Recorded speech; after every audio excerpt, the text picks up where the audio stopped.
shopgear.com. The following is a presentation of the Gear Radio Network. Oh, hello. Welcome, ladies and gentlemen, to the Listen In podcast. That's right, Listen In, our longtime slogan that Mr. Perez kindly bestowed upon us that we've been using since Gear's inception in 2014, is now a podcast. That's right. We're taking over the FTW podcast. Basically, it's the same thing as it was before, but more apropos for the variety that we brought to that podcast. Before we go ahead and Brendan and I hit you with the knowledge, I want to drop some knowledge on you about a way to support the show. It is Amazon, of course. It's been our long-time supporter and funder of the Gear Radio Network, if you will. And right now, if you go to gearnetwork.com, G-E-R-E network.com/Amazon, and click all the way at the bottom, there is an Amazon Prime banner. Click that bad boy. You're going to get hooked up with 30 days of Amazon Prime for free, which is awesome because the Prime benefits are incredible. Prime delivery. You get fast, free, convenient ways to get millions of items in 2 days or less sometimes. Prime Video, you can watch your favorite movies and TV shows, including award-winning Prime originals. And there's lots and lots of stuff that's included on there. If you have kids like me that love Daniel Tiger and love Sarah and Duck, that's on there as well. And it's not on Netflix. It used to be on Netflix, but it is on Prime Video, baby. And that is free to you. Well, the Daniel Tiger is the first 10 seasons. I know this because my daughter will not stop watching it right now. But anyways, Prime Reading, unlimited access to books, magazines, audible narratives, and more on any device. And exclusive deals, Prime deals. There are deals that come out daily, weekly, monthly that are specific to Prime members. And the best part, you can cancel that 30-day trial within that 30 days, not be charged a thing, and it still helps us out. We still get a small commission for you just trialing out. But if you decide to keep it, new members start at $119 a year for an annual Prime membership and $59 a year if you are a college student. So that's right, they're going to hook you. They slice it in half for you students out there learning and doing your thing, going to save the world one day. Amazon says, hey, you're going to save the world in the future. Let me save you some bucks right now. All right, that was corny. After that, $119 a year, $59 a year for both. If you want to go monthly instead of annually, it's $12.99 a month. For you students, $6.49 a month. Pretty good stuff. A lot of things you can do. A lot of things you can have with Amazon Prime. And, of course, doing it through gearnetwork.com/Amazon helps us out. And now, ladies and gentlemen, on with the show. This is the Listen In podcast with your hosts, John Cimino and Brandon Garrell, here on the Gear Radio Network. And hello, everybody. Here we are, the rebranded podcast. Yes, thanks for listening in to us. I've been waiting all week to say that, Brandon. We're waiting all week. Thanks for listening in. Woo-hoo! To us here on the Listen In podcast. My name is John Cimino at DJC Money on the Twitter. I am here.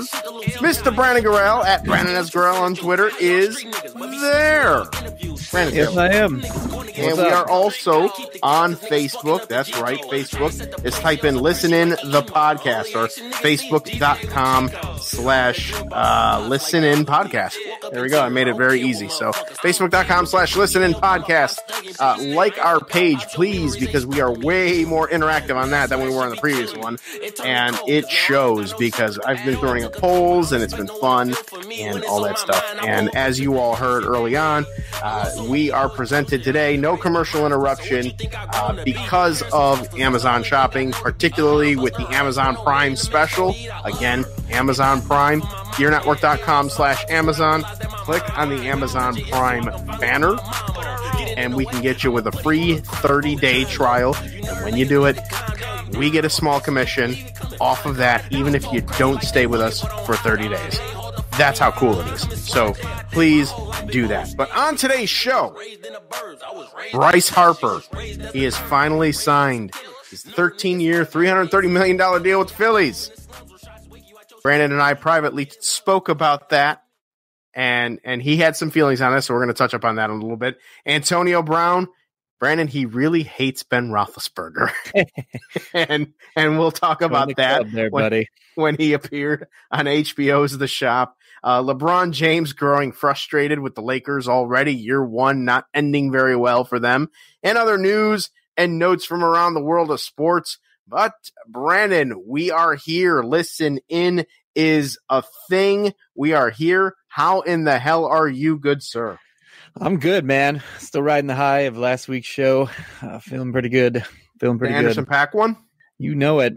Yeah. You know, when we last were in podcast form, together in podcast form, yes. You were mentioning going to Philadelphia to presumably see the greatest mascot in the history of hockey, in my honest opinion. He's the greatest mascot in all of sports. Not just all hockey. Of sports. Go streaking. Gritty. Well, not only that, I don't know if you caught the beginning of the game too. I have video of it.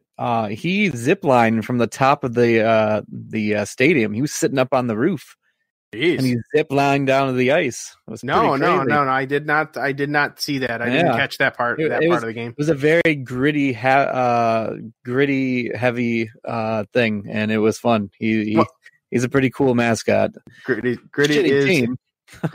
Yes, indeed. I've made a petition a couple of times on Twitter to make Gritty the official mascot of the NHL, not just the Philly, the Flyers. But anyways, I've got the Phillies on my mind, so let's jump right to that. Brandon, yes, Bryce Harper, the Philly fanatic, your boy, Bryce Harper. Yep. 13 years, $330 million with Philadelphia. Now he's gonna wear number 3. Cool. His original uniform was 34 in Washington, but that's possibly going to be retired for Hall of Famer Roy Halladay. Yep.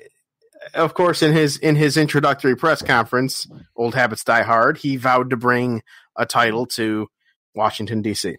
But that said, he is probably going to bring it by leaving the team. it could very well be. Career lifetime 3. He's if I can speak here, I'm so excited about listening, Brandon. Lifetime 279 average, 3,306 at bats, 922 hits, 521 ribbies, and 184 home runs. Now here is where we were talking last week about those numbers are going to go up, by the way, because that stadium is a ting to box. Oh, yes. And a lot of homers hit there. I mean, he's hit the most home runs out of any visiting park in Philadelphia. So yes, so he's going to skyrocket. He's going to do very well there. It's going to be very interesting to see there. But he met with the Giants, the Dodgers, the Nationals, the Padres mainly. I'm sure there were others, but he was rumored to San Francisco and LA a few times. Now, many feel, yourself included, Brandon, that both San Fran and LA were just used to bring up the price tag, and that Bryce Harper never really had an intention to sign there. So I ask you this, knowing the deal the way that it is, 13 years is a lot of time, and $330 million is a lot of money, and I do not believe there is an opt-out clause. Unlike most of these contracts that are signed, there is no opt-out clause. He's there unless they say, we don't want you there anymore. Right. Good move, bad move for Philadelphia. I turn it to you. It's a good move for them. I mean, he's already surpassed LeBron in jersey sales. He's going to be a marketing machine in Philadelphia. The guy's going to put up numbers in Philadelphia. I just saw the text you sent me. I'm sorry. That's all right. Jesus Christ. He's gonna hit a lot of home runs. He's off my phone. He's an average to good defender. He's not a great defender. Mm-hmm. But he's gonna hit. And Philly's got a good lineup. Philly's got a good young core. They've got some good pitching pieces, so Philly's going to be in it. The East is really tough anyways. Yeah, they got McCutchen, big deal. He's good fill-in now. Yeah, he's at that point in his career where he's a good platoon player. But they've got Jake Arrieta there. They just signed that that other pitcher that they wanted. I don't remember his name. I don't remember his name either, but I know who you're speaking of. So they've got young pieces. They're gonna do well. It's a good deal. The thing I had a problem with was how long it got dragged out, and LA was not really a serious contender because LA from the get-go has been saying that they were a short-term option. They only wanted to offer a short-term contract. Right. And everyone knows that Bryce was not looking for that. The San Francisco Giants, on the other hand, they were the bait. They were the ones that got Philly to bump up and offer them the money and the years. And you think that was a lot? Oh, it had a lot to do with Bryce's agent, Scott Boras? Yeah, it's Scott Boras. Scott Boras does this all the time. He uses other teams and gets them in the mix and gets the press releases and the leaks and the rumors out there. He knows who to call and he knows who to talk to. The guy plays the game like chess. I mean, that's how Robinson Cano got stuck with that deal in Seattle. Right. He made other teams bid against themselves. Actually, no. That Seattle. was Jay-Z. That was Jay-Z with him. Jay-Z was with him. Jay-Z is, he has one deal. Yeah. No, he's done it with other clients too. Like Boris has a lot of clients, and they're usually the ones that end up dragging through for a long time. Alex Rodriguez was a Boris guy, wasn't he? Right, Alex Rodriguez was. And do you remember when he was rumored to go to San Francisco too? Yep. Yes, indeed. Yes, indeed. He was. I do remember that. A lot of guys are rumored to go to San Francisco. Jason Bay was another one of his clients. Jason Bay, I remember specifically because I really wanted that guy to go to the Giants because I thought, all right, he's there. He's at the prime of his career. He's a good hitter. He's a good defender. He's going to be a great fit for the Giants. And then sure enough, in comes, Jason Bay for a visit, and there's rumors that he's going to sign. And then all of a sudden he signs with the Mets for more money. Right. This is what Boris does. He gets somebody who's desperate, who is looking for, an upgrade into a certain position for one of his clients. And what happens is that they end up using them as leverage. And he tells it people as such. And that's the worst part. He basically wrote an article and an interview with this last one to go and say, okay, well, you know what? I'm going to go and talk to the Giants for my buddy Bryce Harper. And I'm going to bring him in. And what we're going to do is we're going to use them because we know Philadelphia is all in for him. And they've tipped their hands that they're willing to go certain places, to get Bryce Harper on their roster. And so they did. They knew that Bryce Harper was going to be, expensive. Mm-hmm. They knew he was in high demand. He was the best free agent on the market. Mm-hmm. And what happens gone, with Machado off the board, that was the guy.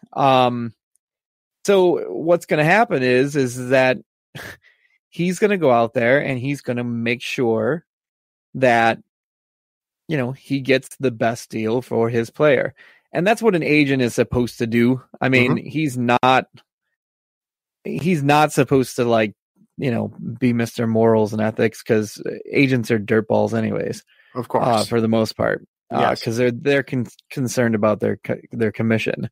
I mean, his commission last year was $105.2 million. Mm-hmm. Jesus Christ, man. He gets commission on these big contracts. And so, what he did was he dragged the Giants into it because the Giants wanted him. Giants needed an outfielder. They need a power hitter. They have not had one since Bonds. Mm-hmm. So they were the perfect character. And so the Giants went through and they originally had offered him an 8-year contract at $275 million. And so then Boris goes, well, that's a great deal. We'll consider it and we'll talk it over and go back to camp and put our heads together. And so he did. And what he did was he went back to the Phillies. And the Phillies said, well, we'll give him, 10 years for $300 million. Mm-hmm. And then he goes, okay, well, we'll consider it. It's a really great offer. And so then Tuesday before he signed with the Phillies, he met with the Giants again. And the Giants seemed like they were in play. They made a big pitch to him. They offered him 12 years, $310 million, and a full no trade clause. And they offered it to him. And Boris says, okay. He says, we're going to talk about this. This is an even better deal than we expected. And we're going to go and we're going to put our heads together and, we'll give you an answer tomorrow. Well, the answer they got was no, because they went to Philadelphia with that 12-year, $310 million deal. And they got an extra year and $20 million. Now, Philly, and then they went to the Giants. And the Giants said, nope, that's out of our willing price range and years. This is our final offer. And he says, okay, we got to deal with Philadelphia. And Philadelphia landed him.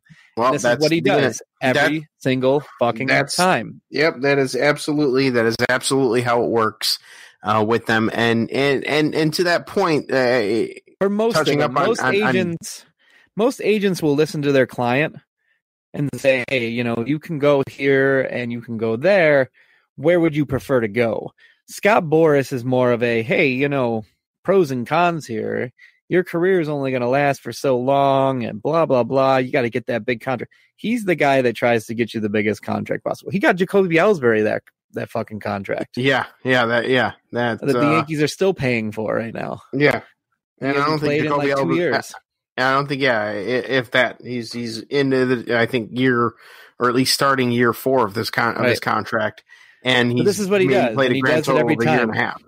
He's a fucking snake. So let me ask this though, as I've seen, the comparisons between, Bryce Harper now being the highest paid player in baseball versus the highest paid player in football, which in 2019 or 18 was Aaron Rodgers. Right. His contract, Aaron Rodgers, is worth $134 million over 4 years, but that includes a bunch of incentives and different things of the sort. Right. His average salary of $33.5 million is once again tops in the sport. His total salary and bonuses is a 1-year record of $66.9 million. Off-field earnings of $9 million pushes total compensation for 2018 to more than $75 million. But I ask you this: Are these baseball deals, these 13-year, $330 million deals, these kind of deals, are they good or are they bad for the sport in general? I'm having a hard time. I get the whole idea of getting the most money where you can, how you can, but it just seems to me that it's crazy to dedicate a time frame like 10 to 13 years, given deterioration and things like that. I know you can't do that in football very long because of how hard hitting the game is. In baseball, you just don't take the beating that you do in football. But are these kinds of deals good or bad in general for the game of baseball? Well, I mean, they're great for the player. They're great for the fans of those teams. But I think overall with the sport, I don't think it's great for the sport. Because what tends to happen is that these guys get into their contracts and they get towards the end of their contracts.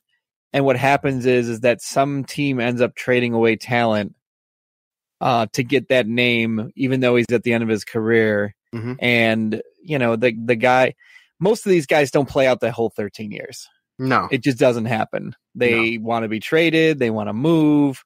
They get tired of the market. They get tired of the team's effort, whatever. It is bad for the sport because it keeps setting a higher precedent every year. Mm-hmm. Each year it's like, well, this is the highest paid.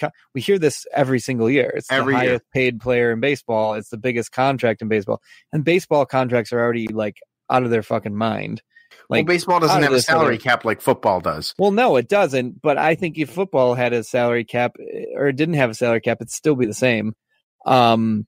Because they're only worth so much and they're only can make in so much revenue. Whereas baseball, you have 81 goddamn home games compared to 8. That's true. You get gate for 81 home games. That's a lot of money just on ticket sales alone. Then you throw in the margin off of concessions. I mean, we all know what it costs to buy a beer at the store. Right. It's like $2.50 a bottle. Right. But if you go to a game, it's like $17 a bottle in a higher ballpark. So they're making the margin off of that for 81 games. They're printing money in MLB. But the thing of it is that whereas football is a national sport, they get a lot more national ad revenue and advertising and recognition. And that's where the NFL makes up, the bulk of their revenue because they have such a short season. MLB is more regionalized. Yes. And on top of that, each team gets those ridiculous regional contracts for TV as well. Right. So they're printing money, and if there's no cap on things, unless you're a team like the Yankees or the Mets or I don't know if Nesson is owned by the Red Sox. I'm not sure if that's the case. Like SNY is owned by the Mets, and Nesson's the New England Sports Network. It covers all of them. Okay, yeah, the Boston Bruins are on there. The Celtics were on there. I think the Celtics moved off of there. But take the Yankees for example. They own the S networks. They own their own regional network, so they don't have to pay MSG extra money. That's extra money that they bank. These companies pay them to cover them regionally. So they're actually losing out on money by owning their own network. Okay. Yep. You're right. Yeah. But they're not losing the money because what they do is they've got the Brooklyn Nets and they've got, other sports that they play on Yes and all the programming and everything for the Yankees. So, I mean, they're making money in other ways, but as far as baseball goes, like regional sports contracts, those regional sports stations pay those teams shit tons of money. I mean, I think Dodgers, I think I want to say it was like close to $1 billion or over $1 billion. Yeah. For their contract. Yeah. For KTLA. Yep. So, it's a big deal, and that's where they get all this money. But I think what is hurting baseball is that some smaller market teams cannot offer these 13-year, $330 million deals, and they're not going to get these players. And what's happening is now these smaller markets are starting to get their players poached. They'll get a good player, they'll get a franchise guy, and then they can't afford him, and then they walk out the door and they get nothing for it. Right. And that's the unfortunate part, and that's why the competitive balance is not great in Major League Baseball. Not at all. It seems to be the same teams every year that are involved. A couple teams flirt, a couple teams get in there that are unexpected, like Kansas City got in there a few years ago. And that's the thing is like when the teams like the Kansas City get in there, right? Exactly. But like they got their championship and then they kind of sold off the team. Right. When the small market teams like the Kansas Cities, whatever, that's when I know I'm personally tuning in a little more than I would aside from the Yankees, obviously growing up in a Yankees household or whatever. But you're very, very correct there. And the luxury tax does dick. Honestly, it does nothing for the teams. No, it doesn't. Because if they're already printing money, they don't care about throwing a few bucks in there. Exactly. Well, either way, this Bryce Harper situation, now that it's done, thankfully, he is expected to be ready for opening day. And I think that the Phillies are going to be a very interesting team to watch, not just this season, but in the seasons to come, and especially in 2 years, assuming, of course, that the Angels don't proactively extend Mike Trout's contract by 10 years like they're rumored to be doing. But right. And moving on now to the next topic, Brandon. Antonio Brown. Now, I wonder, there's always some kind of off-season story with the National Football League. Every year, there always is. But I did not expect the Antonio Brown story to go the way that it has. And it's comical, but okay, hear me out. So Antonio Brown originally, he appeared on HBO's The Shop and said a lot. On Ben Roethlisberger, he said, quote, I'm reading it, and I'm already making myself laugh. People keep telling me that Ben is a Hall of Famer, but dude is old, rapey, his words, rapey, and can't do shit on the road.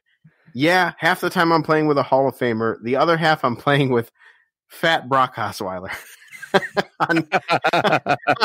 on other teams trading for him, I'm a millionaire already. If they want me to play for them, they play by my rules. He's set to earn $2.5 million on March 17th, but he's not going to receive it all then. His current contract with the Steelers specifies that it'll be paid out in 17 weekly installments throughout the 2019 season, which equates to $147,058.82 from week 1 through week 17. If he is traded before the 17th, the new team would assume that and have to pay him that money. But since the money is installments, the Steelers are not compelled to trade him before that, which leaves them in a position to try and get the most trade value for him or make him stay and not play. Now, that said, because the Steelers are expected to eat $21.12 million in dead money by trading Antonio Brown, is what Antonio Brown doing, do you think that might be because of the fact that the Steelers don't, they're sort of in control as far as his roster bonus is where they don't have to pay him immediately. They could ultimately not pay him altogether. And you think he's acting like that so that way a team would trade for him, but would give Pittsburgh a shitty pick? I mean, I don't know. Can you make heads or tails of what Antonio Brown is doing? Because I don't think he's helping his stock at all with teams. I don't think he's. I think it's all for show, to be honest. I don't buy most of the theatrics as it is. I do buy him shitting all over Ben because I know that him and Le'Veon Bell are tight, and I think Ben did not step up and try to, get Bell signed. And I think that, Antonio Brown looked at him and was like, you know what? Fuck this guy. He's our supposed leader, but yet the guy doesn't lead. And then when things go wrong, it's everyone else's fault. But when, things are going well, he gets all the glory for it. You know what? If you take Antonio Brown out, he's going to have Juju Smith-Schuster, but Smith-Schuster is going to be the number one, and I don't think that he's a number one. I think he's a good compliment. I think he gets as open as he does because people are doubling Brown because he's that good. So I think that what he's doing right now is just kind of like, you know what? I don't want to be here, so I'm going to make sure that the Steelers do trade me because I'm going to be a headache all season. Le'Veon Bell was quiet when he was trying to get traded and moved, and the Steelers were, for the most part, able to able to kind of just weather the storm. Right. If Antonio Brown's out there taking shots at everybody on the face of the earth, especially the quarterback, they're going to have to get rid of him because it's a huge distraction. And if he's not there each week that he isn't playing, he's going to make even more noise. Right. So I think this is all a ploy to get out. I think that as soon as he gets out and he gets to a new team, the blonde hair goes away. He goes back to being Antonio Brown and playing the game and doing what he's supposed to do. Because for his sake, for the sake of him, that or he's completely lost his fucking mind. He's already set in. I mean, I don't know. Only other option, but he doesn't get hit that often, so I don't know. Well, right, that's the thing. I can't make heads or tails of what he's doing, but it's funny to watch. It's all for show, but I really do. I think he's promoting his brand, and I think he's trying desperately to get the fuck out of Pittsburgh. Makes sense. Now, as of the writing of the show's description, it was reported that 3 teams were pursuing trading for Antonio Brown: the Raiders, the Broncos, and the Cardinals. Since then, the Broncos have and per John Elway, whom can't evaluate a quarterback to save his ass. Imagine that. It said they have no interest. The Broncos have no interest in Antonio Brown, which led me to believe that. Well, that's not an Elway type guy. What he's doing, what he's doing may not be helping him. So I asked Brandon, where do you think, when all this is said and done, where do you think Antonio Brown winds up? I think the Raiders, because they have the assets. They have a stockpile of first-round picks. Mm-hmm. They can wave one of those picks and then like a third-rounder in front of their face, and they can nab them. I don't think there's other teams that can match their package other than the Cardinals offering number 1 overall, which I don't think they're going to do. No. They want. They're heavily rumored, and we'll touch up on the quick hits there a little bit, but they're heavily rumored to take Kyler Murray, number 1 overall. Here's the thing, too, with the whole Brown situation. Mm-hmm. I think he also knows what's on deck for the Steelers as far as quarterbacks go, and he's going to have a lot of seasons of downness after Ben's gone. Mm-hmm. Because for all the flaws, Ben is a turnover machine lately, and he throws a lot of bad balls, and he's been bailed out a number of times by Brown or Schuster. Right. So I think he sees the backup quarterback and is like, well, that's not going to be any better. That's going to be worse. But if you look at the 3 teams that were rumored to have him, they don't really have quarterbacks either. I think Carr is pretty decent as the Raiders, but then again, he's playing for John Gruden. Also, the Raiders have been reportedly talking about shopping Carr, so that's something to keep an eye out on in the next few weeks at least. I don't know who they think they're going to get better, but sure, maybe fat Brock Osweiler. I don't know. That's going to be the episode. Dropped out. Yeah, the Broncos dropped out. The Cardinals. I think the Cardinals could make a play for him. I mean, he'll have Fitzgerald there for 1 more year. Mm-hmm. They got John Brown in the backfield. They got a pretty good squad. They're just pretty much short a quarterback. They have an aging defense too, but I don't think that matters to Brown. I don't know. As long as he doesn't end up on the Saints, because Saints are already deadly enough. I don't or the Patriots need to add that dude. Well, the Steelers won't trade him to the Patriots anyway. No, they would never trade him to the I Patriots. wouldn't worry too much about that. But no, whatever. It's gonna be out of the AFC. I don't think he even stays in the AFC. I think he goes to the NFC. To be honest, that would make sense. But unless, of course, the Raiders were to make the Steelers an offer, they couldn't refuse. The Raiders could be a good option because they won't play the Raiders for like 3 more years, maybe. So I'll have to look at that, but you could be right there. Moving on now, LeBron James and the Lakers, Brandon. Mm-hmm. This one, man, oh man. All right, so LeBron James has been visibly frustrated with the Lakers and how they have been playing. Now, he missed a decent chunk of time himself to an injury, and in that chunk of time before the injury, the Lakers were hovering around the 3rd, 4th seed, I believe, in the Western Conference. They were in the playoff picture, and had LeBron been playing, probably would be controlling their own destiny as far as a playoff spot is concerned. That said, since his return and his proclamation of going into playoff mode, the Lakers have not been good at all. In fact, last Saturday night, in playoff mode, but he doesn't. Well, yes, but the Lakers. I'm talking about the Lakers in general. Yeah, Ingram as a whole, they're not good. They lost Saturday night. They lost Saturday night, 118-109 to the worst team in the NBA, the Phoenix Suns. Now, Phoenix decided to have 7'1" center DeAndre Ayton covering him. And despite still going for 37 points, 16 assists, and 9 rebounds, his teammates could not help him out enough. Now, the Lakers, as of this podcast, are 4.5 games behind the Spurs for the 8th seed, are 30-33 overall, and have 19 games left to play. Their next 3 games are against the Clippers, the Nuggets, and the Celtics, followed by a 5-game trip through the East. 538.com. They're up 11 right now, too, by the way. They're up 11? So that's going to grow. Yeah. Lakers Clippers tonight.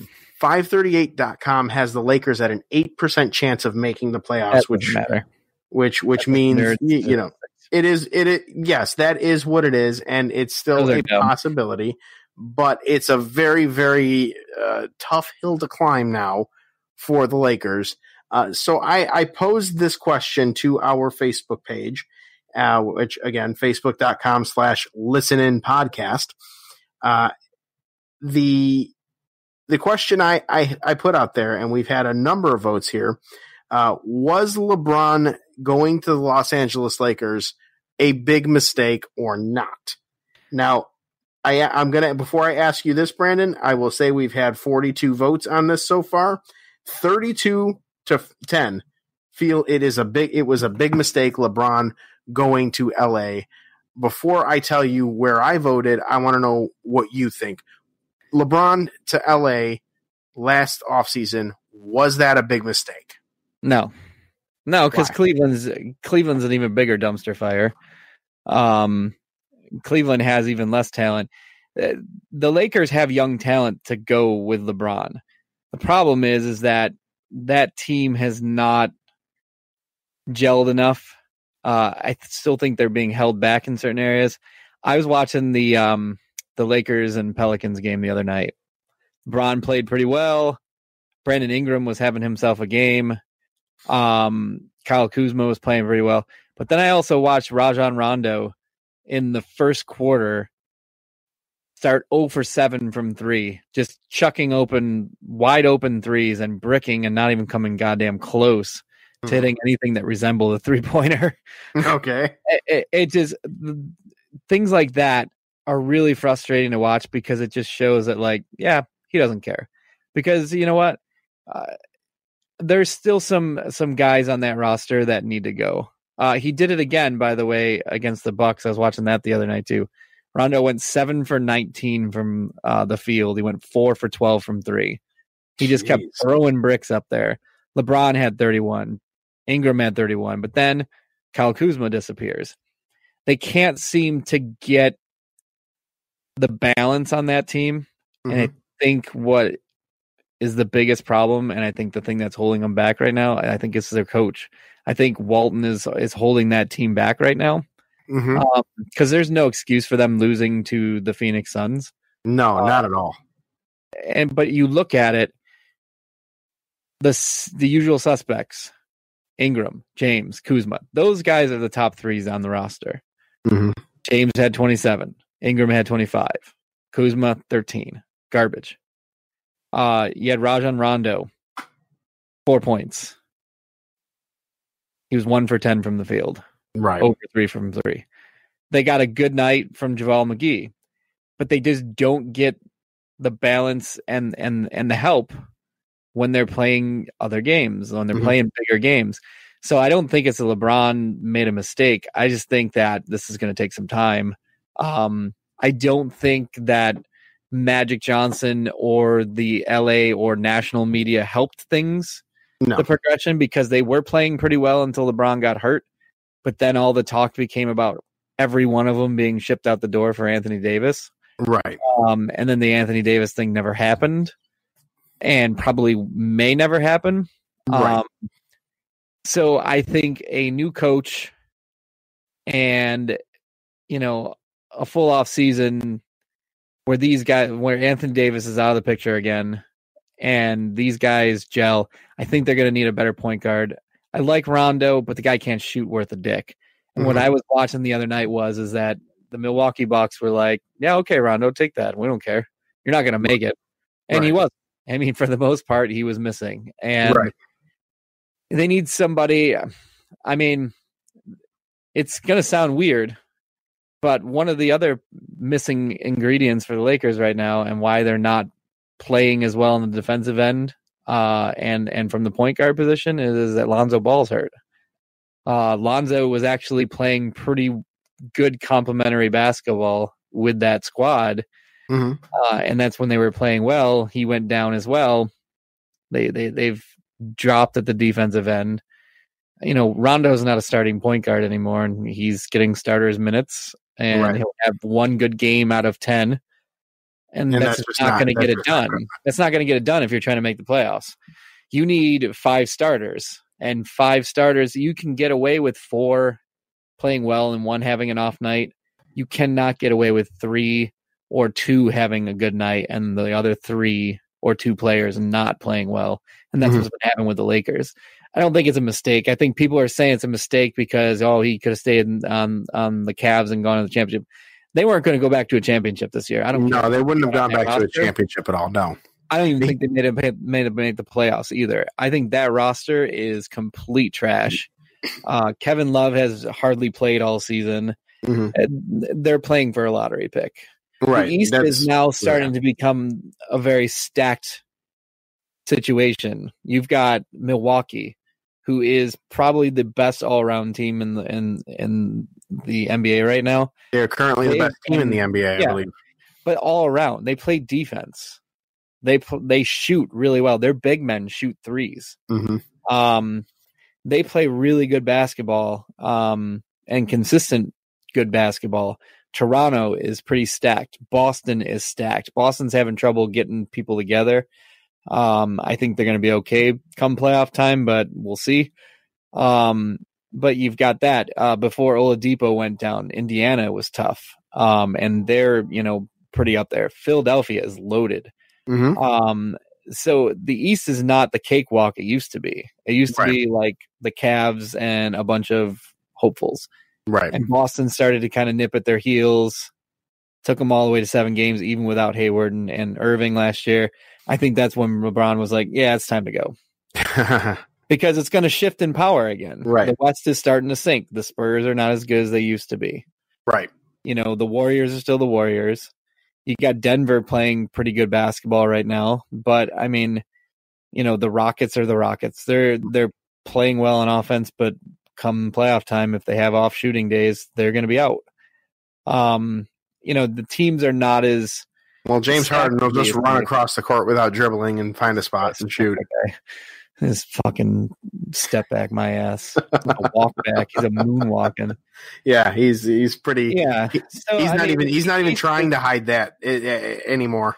The East is loading up, and if Anthony Davis leaves the Pelicans and goes to an Eastern Conference team, I mean, the West is going to be down to the Warriors and everybody else. It's going to be the Warriors, Lakers, and everybody else. Right. And then it's going to be the East is going to be the big juggernaut. So if you look at the long-term effect of LeBron leaving the East, I think it was a smart move on LeBron's part. Okay. I think it's smart to change conferences.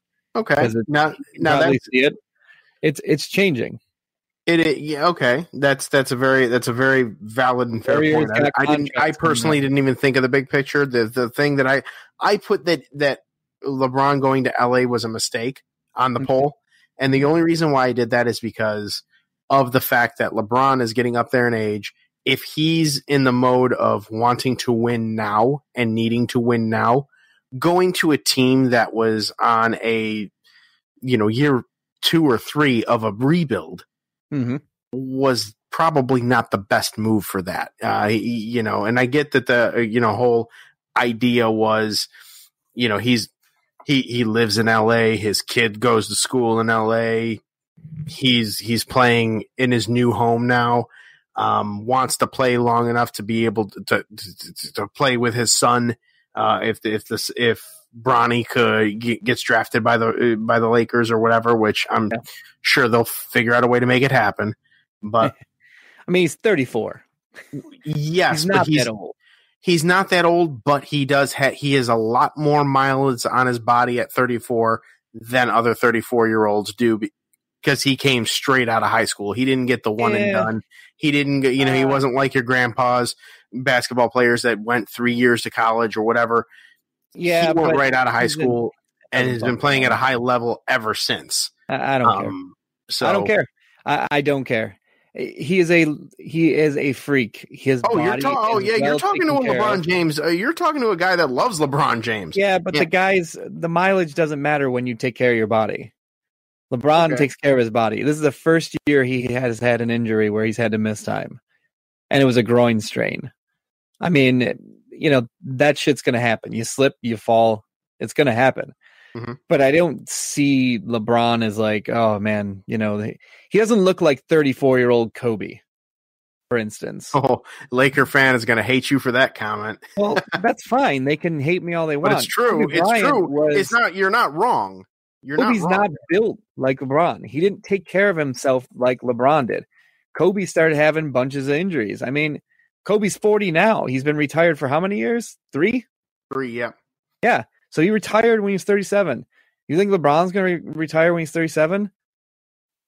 No. I mean, Kobe had the Achilles injury the year before when he was 36 when he retired. Before he retired, he came back for his final season. He had the Achilles injury. Yes, he did. So, I mean, I don't see this happening to LeBron. So I see LeBron as a much different. Yes, he's had the mileage, and yes, he's played in a lot of finals. But the guy takes care of himself. He's a gym rat. He's a nutrition rat. You know, he makes sure that he's taken care of. And I don't foresee him going, man, I'm 34 years old and this was my last chance to win a trophy. And no, I think he looked at the long game.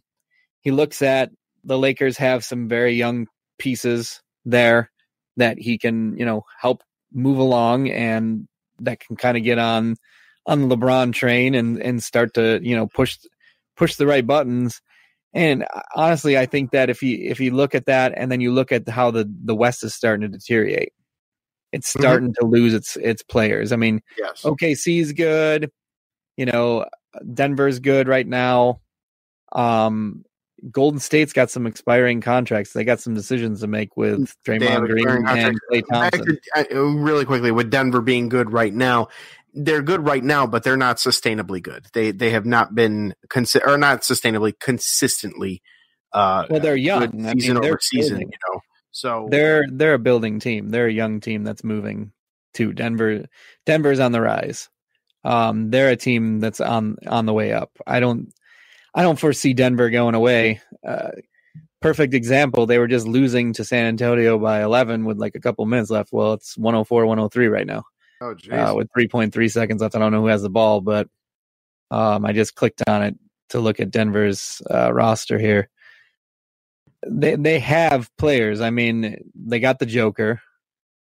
So that's a guy that, you know, is going to be around for a long time. And he's a important part of that roster. He's a big contributor. I mean, he leads them in field goal percentage and assists and rebounds and points per game. I mean, and he's young and he's their center. I don't mean to interrupt. I'm just scrolling because I'm looking for some stats, and I noticed a picture Blake Bortles Facts posted that he blocked Nick Foles on Twitter. I'm sorry. Go ahead. Yeah, I mean, Denver had a shot to tie it or win the game, but they missed. So they're not going anywhere. I mean, I think they have a good core. They have a good coaching staff in Denver. So, you know, but you look at the rest of the rosters, though. Golden State is going to have those expiring contracts. Oklahoma City is getting older because, you know, you've got Paul George and Russell Westbrook. They've been playing for a while. Mm-hmm. And they haven't been able to put it together yet. Portland playing good ball. They're always playing good ball. And then playoffs come and then they shit the bed. You know, the teams to look out for are like the Utah Jazz. You know, even the Sacramento Kings have made, you know, vast improvements. Sacramento Kings, formerly known as the Rochester Royals. Go ahead. Okay, that's a great fact that nobody cares about. Listen, it was our team, goddammit. Yeah, way before we were even born. Yeah. Before my mother. Anyways, but okay.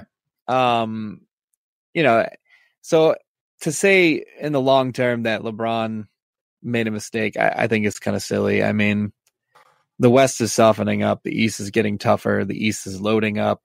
Everyone's trying to keep up with Boston and Philadelphia and now Milwaukee. So other teams are going to get guys from free agency. You know, the Lakers they're in the West. I think with another piece or two, I think that the Lakers are going to be just fine. And I think that they're going to be in the playoffs next year and they're going to be competing, you know, for the Western Conference Championship. I don't think it's a mistake at all. Okay. To be honest. All right. Maybe I'll pose this question a year from now, and we'll see in the year 2 experiment. But you know what? You very well could be right there. I didn't even take into consideration how stacked the East really is. Yeah, he's not stupid. No, he's not. He wants to be banging with Joel Embiid and Giannis Antetokounmpo, and you know, Jason Tatum is up and coming for Boston, and he's going to be a bigger body. and he's got game too. You think he's want to bang with those guys for the rest of his career? No, probably not. Probably not. He wants to turn it over to the young bucks. Side note, before we go into quick hits, how about that game winner from D Wade against the Warriors? That was freaking amazing. Pretty dope. I'm gonna miss that dude. Honestly, I'm gonna miss D Wade. But all right, we're gonna go to quick hits, and then after that, that's gonna be the show. We did a lot of talking here, so here we go. Quick hits, Brandon. The Texans franchise Jadeveon Clowney. They haven't found an agreement on a long-term deal with a little more than 24 hours to go before the deadline to use the franchise tag, and that means that the team will be taking advantage of that option. The Texans list Clowney as a defensive end, outside linebacker in their announcement, which will set off a debate about what salary he'll be in line for. The franchise tag for linebackers comes with a salary of $15.443 million, and defensive ends get $17.128 million. There was a question about how he's going to be paid when the Texans picked up their 50-year option on his rookie deal. The Texans bumped his salary by a little over $1 million more than linebackers were set to make. Brandon, they need to get this. They need to get this done, don't you think? With Jadeveon Clowney, he's one of their guys. He's one of their agents. Absolutely. All right.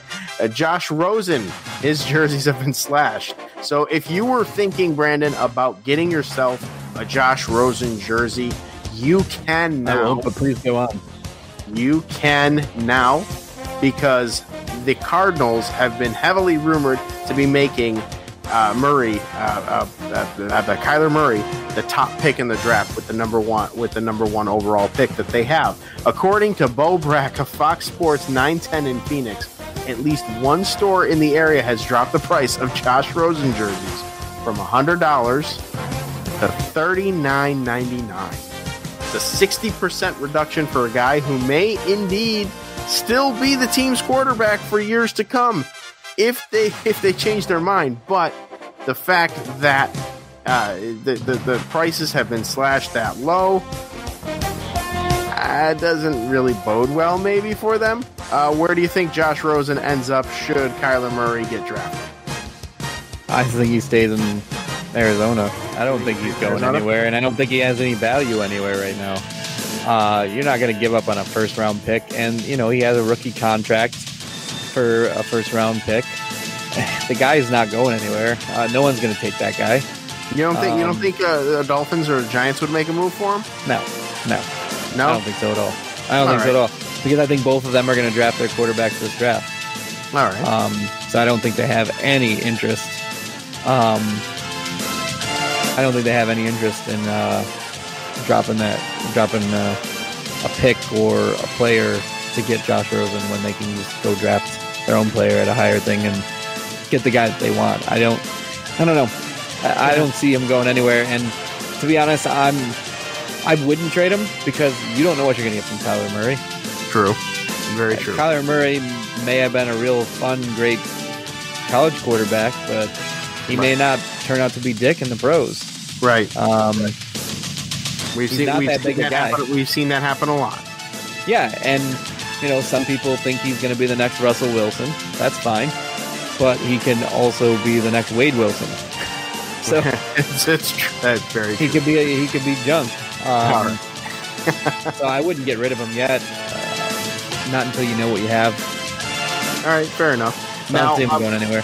Moving on to the scouting combine, Brandon, it has been well documented that some of the questions that college players coming into the NFL during the combine have been asked have been a little on the nuts side, if you pick up what I'm putting down here. According to Clarence Hill of the Fort Worth Star-Telegram, Texas quarterback Chris Boyd was puzzled by a team questioning during one of his 15-minute interviews about a certain part of his anatomy. Quote, one crazy question I can think of was, quote, do I have both of my testicles? Boyd said. And I was like, yeah, I don't know why you gotta ask. That was one I could think of.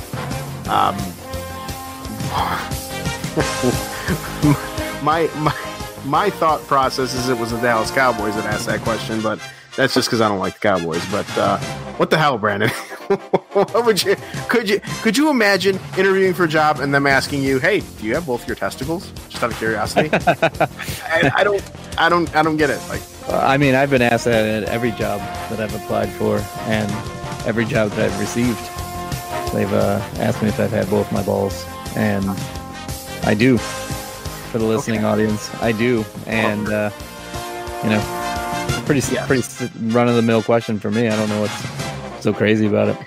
Fair enough. Moving on to the in the more Major League Baseball news, Bobby Wall likely to miss the 2019 season with a torn ACL, following two injury-shortened seasons in 2017 and 2018 with thoracic, if I even said that right, outlet surgery and a right hamstring strain.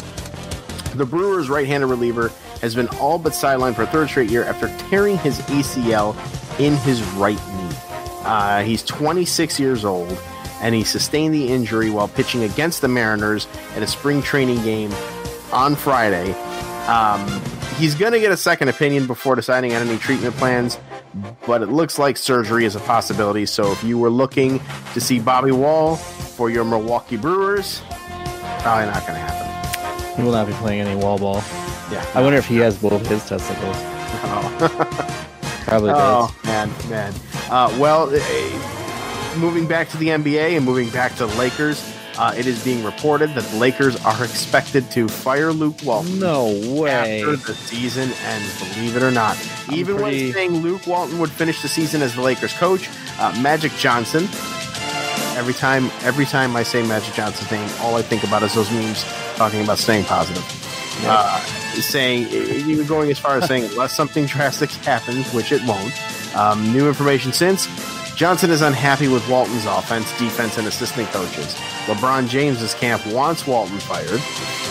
Veterans have squabbled with Walton. The Lakers have stumbled to a 30-33 record, 4.5 games, and 2 teams out of playoff position. There is little confidence beyond this season that they will keep Walton. He's gone. He's as good as gone. Yeah, well, I mean, I thought for sure he was going to be a Hall of Fame coach. I guess I was wrong on that prediction. Yeah. Not really, actually, because I think he's a pile of garbage, and I think that he was the hot assistant. Steve Kerr. Right. Steve Kerr was out for all that time, and the Warriors didn't miss a beat without Steve Kerr. Right. Well, look at the Warriors roster. Who the Warriors had on their roster. Yeah. Luke Walton. He didn't have to do anything. Right. I think John Cimino and Brandon Garrell could have ran that team and still had a playoff team. Yes. And we would have been like, yo, just shoot the ball in the hoop, man, more than they do. I don't know what they want me to do. And I'm just here to wear suits. And we would have had Coach of the Year honors and rings to sell, like Kareem Abdul-Jabbar sold all of his stuff. Right. By the way, I want to slam clipboards and, walk around with my too tight suit on and like yell at referees all night. That's all I want to do. I don't really want to strategize. I mean, those guys can handle it. They're all really intelligent basketball players. They don't need me. And that's what they didn't need Luke Walton. Right, no, they didn't need Luke Walton. But speaking of Kareem Abdul-Jabbar, good on him selling all of his memorabilia for over $2 million. Mm-hmm. And he donated that to charity. So that was awesome. That was awesome news. And then unfortunately, closing out the quick hits with some sad news out of Detroit. Detroit Red Wings legend and Hockey Hall of Famer Ted Lindsay died on Monday morning at 93 years old. Lindsay suited up for the Red Wings and Chicago Blackhawks during his 17-year NHL career. He accumulated 379 goals, 851 points, and 1,808 penalty minutes in 1,068 games. He won the Stanley Cup 4 times with the Wings in 1950, 1952, 54, and 55, while accumulating 47 goals, 96 points, and 194 penalty minutes in 133 postseason games. Safe home, Ted Lindsay. What? That's a big loss for hockey, but certainly at 93 years old, it's not like he was, Well, obviously they suspect foul play. Yeah, no, there's obviously no foul play. This is more. Right, this is more of a celebration of his life. He was, he was good. He was good, Yeah, and it, right alongside Gordie Howe too. So, would have been a good time if I were alive to back then to watch some Detroit Red Wings hockey, but I was not. But still, safe home, Ted Lindsay, Hockey Hall of Famer, dead at the age of 93, and that concludes all of the sports news and notes that we have on Listen In, and now. We discussed Philly, but you had mentioned Anderson .Paak show that you went. You want to briefly touch up on that because you right now our little conference screen here has a picture of you and Anderson yourself. So right, man. Me and Cheeky how Andy. the hell did that happen?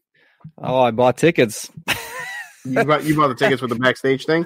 Yeah, I did. I bought a VIP meet and greet. Okay. It was a great show. I mean, the dude's energy is off the charts. He's a phenomenal musician. His band is tight.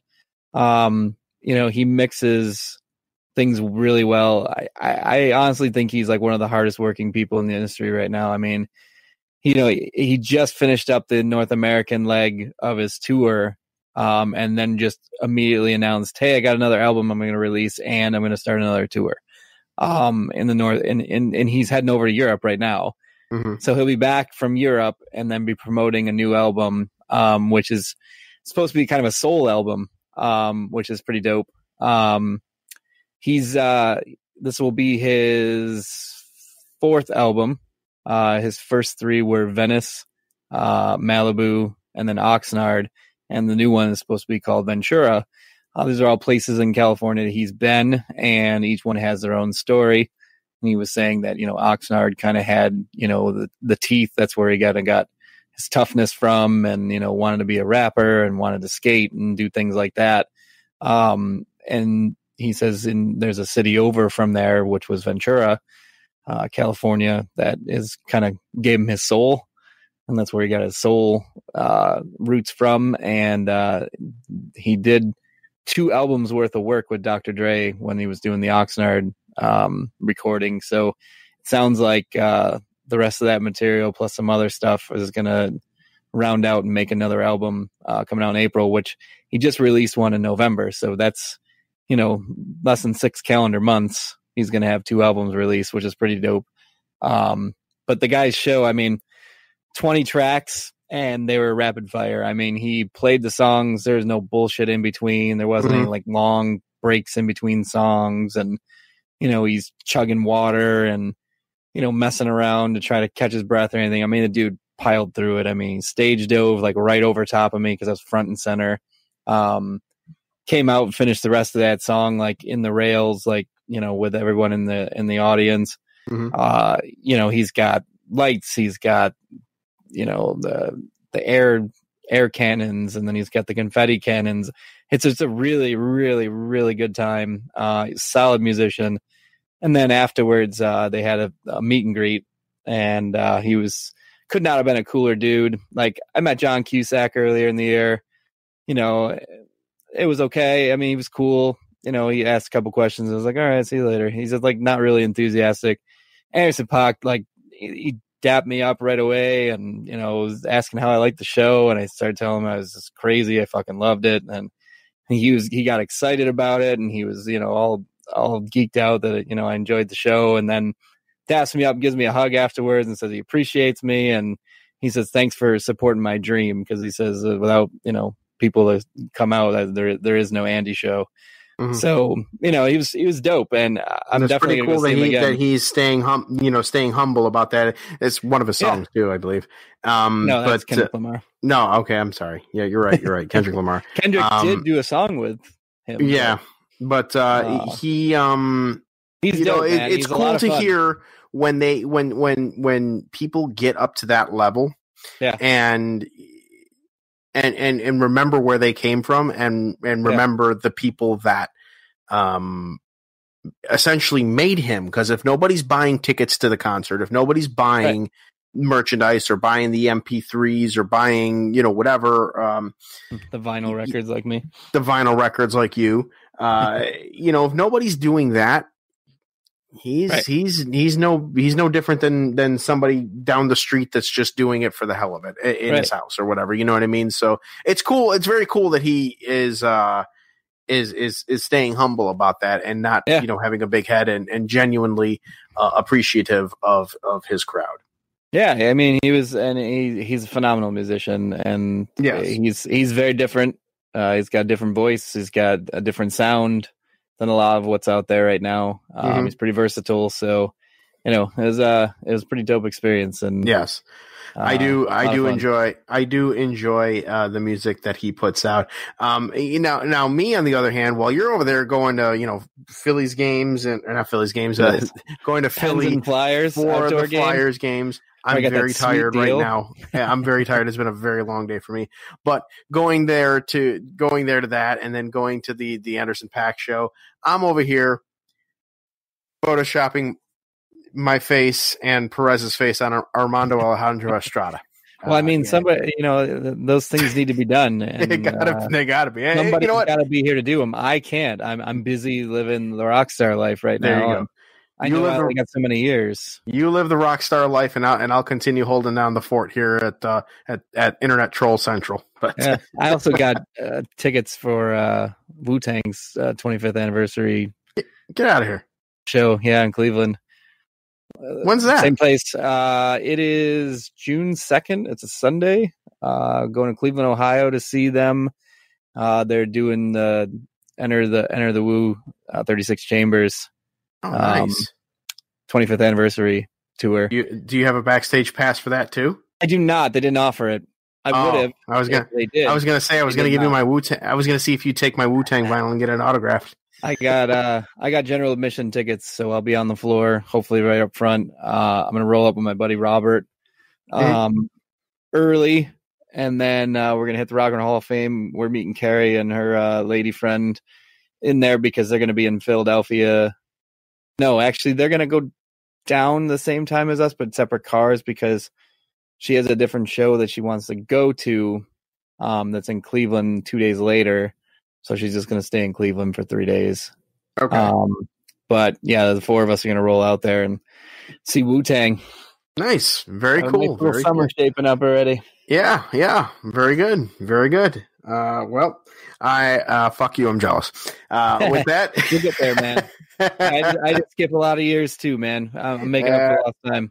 I got to get too personal in there. It's been a rough one, but there's a light at the end of the tunnel. But either way, appreciate you, and to appreciate everybody that has tuned in and listened to the 91st edition of this podcast, but the first of the Listen In era. So thank you all for tuning in and supporting us and being interactive on our polls. Oh, by the way, spoiler, it's going to be it's very likely going to be the AAF versus the USFL in our theoretical league of quality football tournament that I've put together on there. We've had well over 100 and something votes.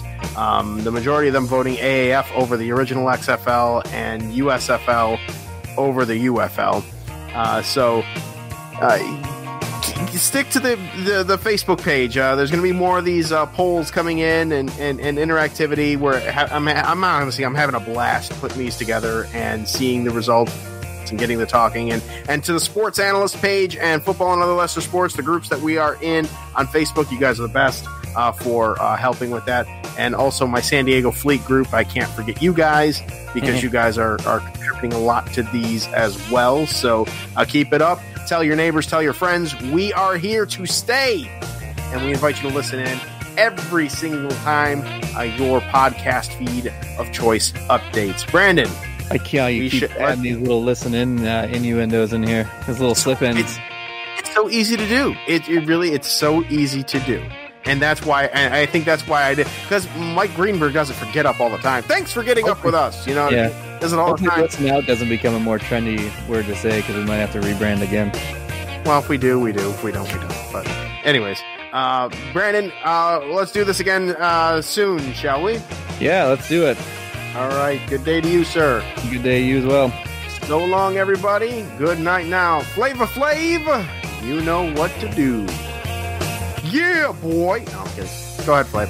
Yeah, boy.